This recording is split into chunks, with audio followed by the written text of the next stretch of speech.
আপনি কি বিএ ও এম এর জন্য অনলাইনে বেস্ট কোচিং নিতে চান? বাংলা অনার্সে ভালো রেজাল্ট করতে চান? তাহলে আজই আসুন নাম্বার 1 কোচিং সেন্টার প্রান্তিক গাইডে। আমাদের অভিজ্ঞ শিক্ষক ও লেখক রাজস্বী হালদার যত্ন সহকারে ক্লাস করান। হাই কোয়ালিটি নোটস ও 100% কমন সাজেশন। এছাড়া আর্টস সমস্ত বিষয়ের অফলাইনে ক্লাস এবং নোটসের ব্যবস্থা রয়েছে। ফোন নম্বর 8101787705 ও 7585043273। ফলো করুন ইউটিউব চ্যানেল প্রান্তিক গাইড। নমস্কার, প্রান্তিক গাইডে সবাইকে শুভেচ্ছা অভিনন্দন। আজ আমি আলোচনা করব বাঙালির সংস্কৃতিতে চৈতন্য সংস্কৃতির গুরুত্ব বা বাংলার সমাজ ও সাহিত্যে চৈতন্যদেবের অবদান। এই বাঙালির সংস্কৃতিতে চৈতন্য সংস্কৃতির যে গুরুত্ব বা সমাজ ও সাহিত্যে চৈতন্যদেবের অবদান, এই নোটসটা আলোচনা করব। খুব মনোযোগ দিয়ে শুনবে এবং এটা তোমরা লিখে নেবে। খুব ইম্পর্টেন্ট এবছর, তাই অবশ্যই সংগ্রহ করবে। খুব ভালো একটা নোটস দিয়ে দিচ্ছি, নোটসটা পড়লে তোমরা বুঝতে পারবে নোটসটা খুব দারুণ একটা নোটস। এবং এটা লিখলে আমি আশা করছি তোমরা অবশ্যই ভালো নাম্বার পাবে। তাই অবশ্যই কিন্তু এই নোটসটা সংগ্রহ করো। যারা প্রান্তিক গাইডে অনলাইন ক্লাস করতে চাও বা নোটস নিতে চাও, স্ক্রিনে দেওয়া নাম্বারে যোগাযোগ করবে, সমস্ত কিছু হেল্প পেয়ে যাবে। প্রান্তিক গাইডের suggestion notes best quality number 1, তাই অবশ্যই যোগাযোগ করবে। প্রেম পৃথিবীতে একবার মাত্র রূপ গ্রহণ করিয়াছিল, তাহা বাংলাদেশে।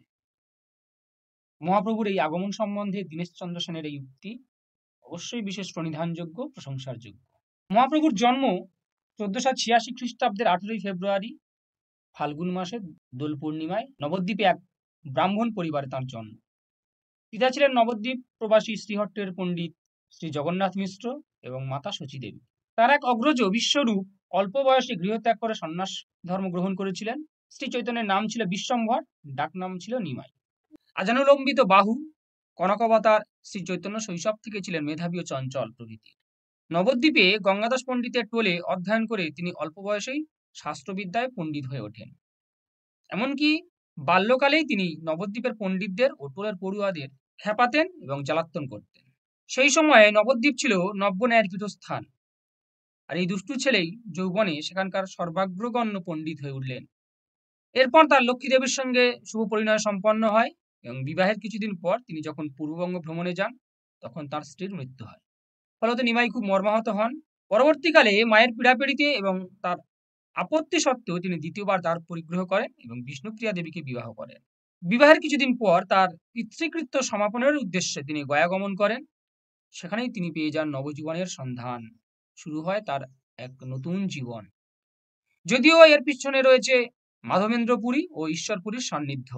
গয়া থেকে প্রত্যাবর্তন করে সেই চঞ্চল দুরন্ত নিমাই হয়ে গেলেন ভক্তিমার্গের মানুষ। তিনি সবসময় কৃষ্ণ নামে মাতোয়ারা হয়ে পড়তেন। ভগবত প্রেমে পাগল হয়ে বিশ্বম্ভর তখন নবদ্বীপে ভগবত পাঠ, হরিসংকীর্তন প্রভৃতি নিয়ে মেতে ওঠেন। কৃষ্ণধামে নবদ্বীপ টলমল করতে লাগলো। তার সঙ্গী হলেন নিত্যানন্দ ও জবন হরিদাস। এরপর 24 বছর বয়সে কাটোয়ার কেশব ভারতীর কাছে সন্ন্যাস ধর্ম গ্রহণ করে নিমাই হয়ে উঠলেন শ্রীকৃষ্ণ চৈতন্য বা শ্রী চৈতন্য মহাপ্রভু। শ্রী চৈতন্যের অবশিষ্ট দিনগুলো ছিল ভাবময়। জীবনের শেষ 18 বছর তিনি পুরীতেই অবস্থান করেন। এই সময়ে দিনের পর দিন তার জীবন কৃষ্ণপ্রীতিতে ভরে ওঠে। শেষের কয়েক বৎসর তিনি দিব্যোন্মাদ অবস্থায় দিন কাটান। 48 বছর বয়সে পুরীতে 1533 খ্রিস্টাব্দের 29 জুন তার মহাপ্রয়াণ হয়। যদিও তার এই মহাপ্রয়াণ রহস্যাবৃত, কারো কারো মতে জগন্নাথ মন্দিরে নৃত্য করতে করতে তিনি মারা যান, আবার কেউ কেউ বলেন দিব্যোন্মাদ অবস্থায় নদীতে ভেসে যান, আবার কারো কারো মতে পুরীর পাণ্ডারা তাকে হত্যা করেন, আবার কেউ বলেন পুরীর কুয়োতে তাকে ঠেলে ফেলে দেওয়া হয়। যাই হোক, তার জীবন বাঙালির কাছে আদর্শ স্বরূপ। বাঙালির সাংস্কৃতিক জীবনে এত বড় ব্যক্তিত্ব এর আগে আসেনি। ষোড়শ শতকে নবজাগরণের পুরোধা মানবতার মূর্ত বিগ্রহ মহাপ্রভু শ্রী চৈতন্যদেবের আবির্ভাব বাংলাদেশ ও বাঙালির সমাজ জীবনে এক অবিস্মরণীয় ঘটনা। বাঙালির চিত্তলোক মন্থন করে যে অমৃত উঠেছে, চৈতন্যদেব যেন তার এই ঘনীভূত নির্যাস, যার মাধ্যমে সমকালীন জীবনে সাংস্কৃতিক দিকের নব উন্মোচন ঘটল। তিনি আদি যে চণ্ডালে সমগ্র শ্রেণীর মানুষকে জাতি ধর্ম বর্ণ নির্বিশেষে এক করেছিলেন, সবাইকে মানবতার ধর্মে দীক্ষিত করেছিলেন। তিনি বলতেন, চণ্ডাল চণ্ডাল নহে যদি কৃষ্ণ ভজে, ব্রাহ্মণ ব্রাহ্মণ নহে যদি কৃষ্ণ ত্যাজে। তিনি হিন্দু ধর্মের অবক্ষয় রোধ করেছিলেন এই ভক্তি ধর্মের প্রচারে। এই জন্য নিত্যানন্দকে তিনি বলেছিলেন, মূর্খ নিজ পতিত দুঃখিত যতজন, ভক্তি দিয়া করে গিয়া সভার মোচন। তিনি কিন্তু কোনো অবতার ছিলেন না। সমাজ এবং যুগ প্রয়োজনে সমাজের মানুষ তাকে অবতার রূপে গ্রহণ করেছিল, তাকে অবতার রূপে চিহ্নিত করেছিল। যেখানে শাসক মুসলমানের অত্যাচারে বাঙালি পর্যুদস্ত, উচ্চবর্ণ ও নিম্নবর্ণের হিন্দুর মধ্যে ঈর্ষা ও দ্বন্দ্ব, যেখানে শুধু উপেক্ষিত বা অবহেলিত মানুষেরা নয়, অদ্বৈত, শ্রীবাস, মুরারি, চন্দ্রশেখর সবাই মিলিত হলেন নবদ্বীপে। এরা সকলেই জীব উদ্ধারের কারণে তার অবতারকে, তার অবতার রূপকে মেনে নিলেন। তাই তখনকার সমাজ ও পরিবেশে এরকম একজন ব্যক্তিত্ব সম্পন্ন মানুষ চাইছিলেন সমাজ। চৈতন্যদেবও সেই সব সাধারণ মানুষকে বুকে টেনে নিয়ে তাদের বাঞ্ছিত পথকে সুগম করলেন। তাকে বলা হয় মানবতার মূর্ত বিগ্রহ। তাহলে এইগুলো চৈতন্যদেব সম্পর্কে সংক্ষিপ্ত কিছু কথা। এবার নোটসটা আমি দিয়ে যাচ্ছি, দেখে নাও। সমাজ এবং সাহিত্যে চৈতন্যদেবের অবদান এবং বাঙালির সংস্কৃতিতে চৈতন্য সংস্কৃতিটা কি গুরুত্ব রয়েছে সেটা দেখে নাও।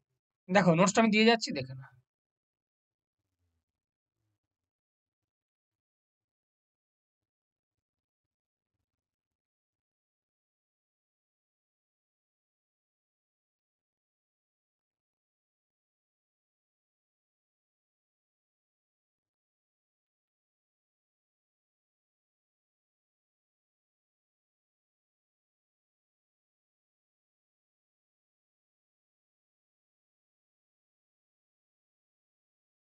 খুব ভালো একটা নোটস, এটা অবশ্যই সংগ্রহ করো। এইটাই লিখবে, এটা খুব ইম্পর্টেন্ট এবছর। সব থেকে বড় জিনিস, খুব ইম্পর্টেন্ট এই বছর নোটসটা।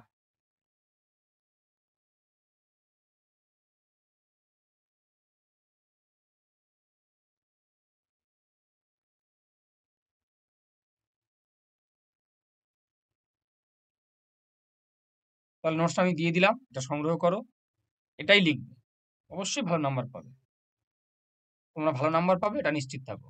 তাই এই নোটসটাই তোমরা লিখো।